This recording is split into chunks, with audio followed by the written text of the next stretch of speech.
Selamat pagi, saudara-saudari di dalam Kristus. Renungan kita pagi ini adalah bab 4. Manusia perlu dua kelahiran.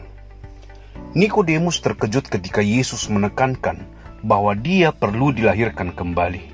Bagi Nikodemus, kedengarannya aneh sekali karena segala sesuatu di dunia ini hanya sekali saja dilahirkan. Mari kita baca Yohanes 3 ayat 6-9 yang menerangkan bahwa kita perlu dilahirkan kembali. Apa yang dilahirkan dari daging adalah daging, dan apa yang dilahirkan dari roh adalah roh. Janganlah engkau heran, karena aku berkata kepadamu, kamu harus dilahirkan kembali.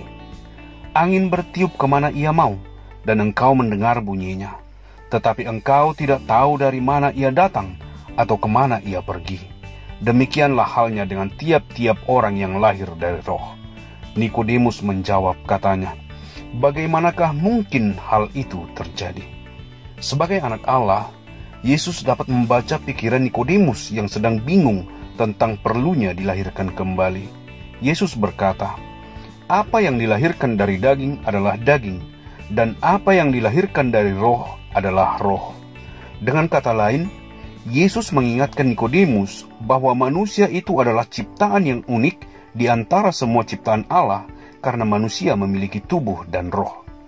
Oleh sebab itu, manusia tidak merasa berdosa makan daging hewan, tetapi manusia akan merasa berdosa sekali jika makan daging manusia, karena manusia secara naluriah memiliki roh, sementara binatang tidak. Yesus mengatakan kepada Nikodemus bahwa manusia perlu dua kelahiran karena manusia memiliki dua sifat alami, secara jasmani dan secara rohani.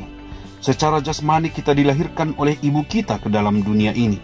Tetapi jika kita ingin masuk ke dalam dunia rohani Allah, maka kita perlu dilahirkan kembali oleh Roh Kudus sehingga kita dapat masuk ke dalam dunia Allah. Penjelasan ini tampaknya memuaskan Nikodemus. Kemudian Nikodemus membayangkan bagaimana ia dapat dilahirkan kembali. Nikodemus mulai berpikir, apakah dilahirkan kembali itu ada hubungannya dengan ritual keagamaan seperti yang sudah dialaminya? Apakah dilahirkan kembali yang dimaksud Yesus ini mengacu kepada baptisan? Apakah mengacu kepada perlunya belajar agama? Ataukah maksud Yesus di sini merujuk kepada fenomena supranatural seperti bahasa lidah? Sekali lagi, Yesus sebagai anak Allah dapat membaca pikiran Nikodemus dan menjawab pertanyaan-pertanyaan yang tersembunyi dalam pikirannya.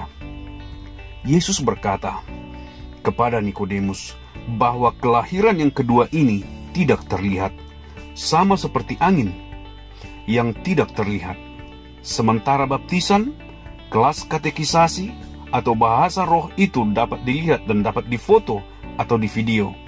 Kelahiran kedua adalah oleh Roh Kudus dan sifatnya tidak terlihat, tidak bisa difoto atau divideokan. Kemudian Yesus menjelaskan efek samping dan kegunaan angin. Ketika angin berhembus, kita dapat mendengar suara daun yang gemerisik. Kita juga dapat melihat senyuman orang-orang yang menikmati hembusan angin sepoi-sepoi. Tetapi tidak ada yang bisa melihat angin itu. Kita bisa bayangkan betapa hidup ini akan sangat tidak menyenangkan tanpa angin atau kipas angin. Demikian juga satu kehidupan tanpa dilahirkan kembali akan menjadi kehidupan yang muram dan tanpa sukacita. Ini menggambarkan betapa bahagia dan menyenangkan hidup ini dengan kelahiran yang kedua. Meskipun kita tidak dapat melihat cara kerja kelahiran kedua, namun kita dapat melihat efek atau akibat dari kelahiran kedua tersebut. Seorang pria yang telah mengalami kelahiran kedua akan menjadi suami yang lebih baik, ayah yang lebih baik, pekerja yang lebih baik, tetangga yang lebih baik, dan anggota gereja yang lebih baik.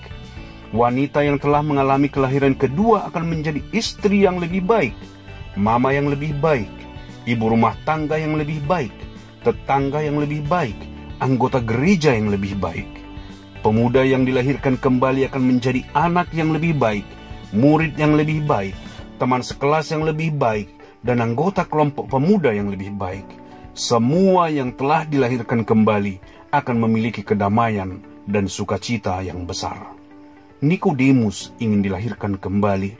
Selama ini Nikodemus gigih mengikuti ritual keagamaannya, tapi ternyata itu sangat membosankan, membebani, dan tanpa gairah. Nikodemus sangat merindukan angin spiritual yang menyejukkan untuk memberikan semangat baru dari ritual keagamaannya yang membosankan. Nikodemus ingin dilahirkan kembali oleh Roh Kudus, sehingga Nikodemus dapat meninggalkan dunia keagamaan dan masuk ke dalam dunia kerajaan Allah.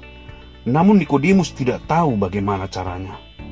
Apakah keagamaan Anda juga membosankan, memberatkan, dan membuat Anda muram? Hidup tanpa angin terasa gerah dan gersang. Demikian juga hidup tanpa dilahirkan kembali terasa sesak dan menakutkan.